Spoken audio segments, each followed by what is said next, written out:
I have a very special story to read for you, friends. The story is the Easter story, and we find this story in the Bible. So I'm going to read you a Bible story today that tells us why we celebrate Easter. The Easter story. Now, the Easter story is in the Bible, which means it was written a long time ago by men who knew Jesus. But somebody rewrote the story so that we could read it today, and that person is Catherine Sally. And the pictures in the book, which means the illustrator, is Simona Sanfilippo. So let's bring this closer so you can see these beautiful pictures.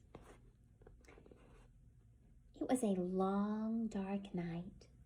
Jesus was in trouble. Some people said he was king of the Jews, and King Herod did not like that. While Jesus prayed, Peter, James, and John sat under the trees, keeping watch. But one by one, they fell asleep. Before sunrise, Jesus saw another disciple coming. It was Judas, with a crowd carrying torches and swords. Jesus woke the disciples. "Hello, Master," said Jesus. "Hello, Master," said Judas. And he kissed Jesus on the cheek. Now the priests knew which man was Jesus. Jesus was arrested. Peter swung his sword, but Jesus told him not to fight. Jesus was taken to the chief priest.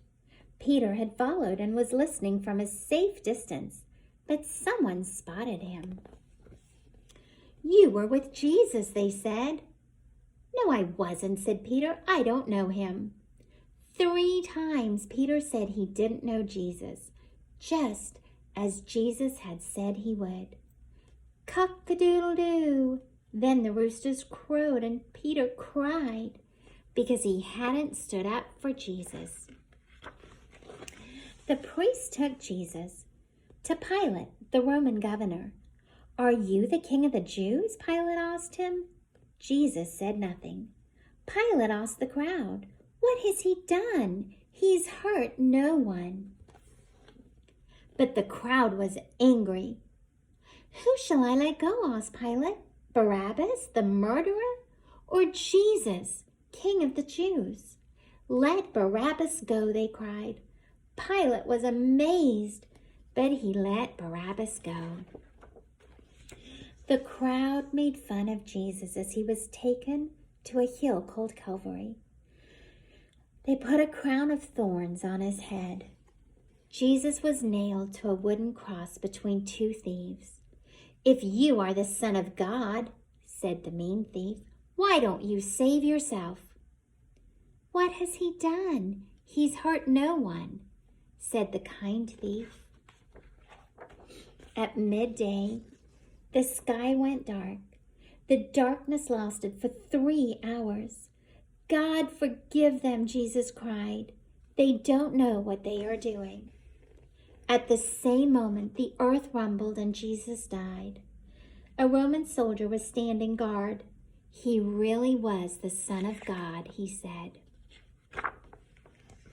That evening, a man called Joseph took Jesus' body to a stone tomb. He washed Jesus and dressed him in clean clothes. Then he rolled a heavy stone over the opening of the tomb. Soldiers came to guard the tomb.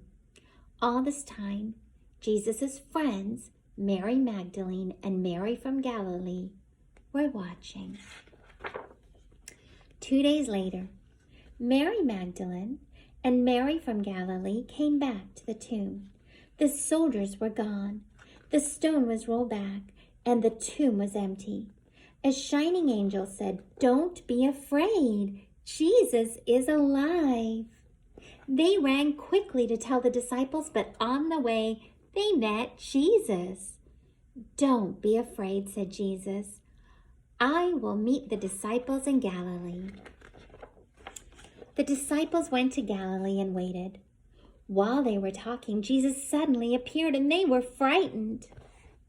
"Why are you afraid?" asked Jesus. "It is me."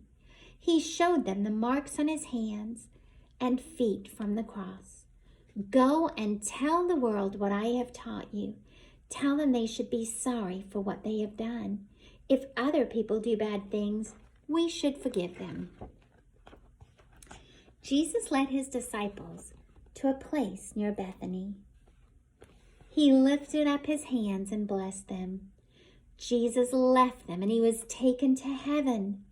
The disciples went into the world. They spread God's message just as Jesus told them to do. Jesus is alive. And if you ask him to, he'll live in your heart forever and always. Happy Easter, friends.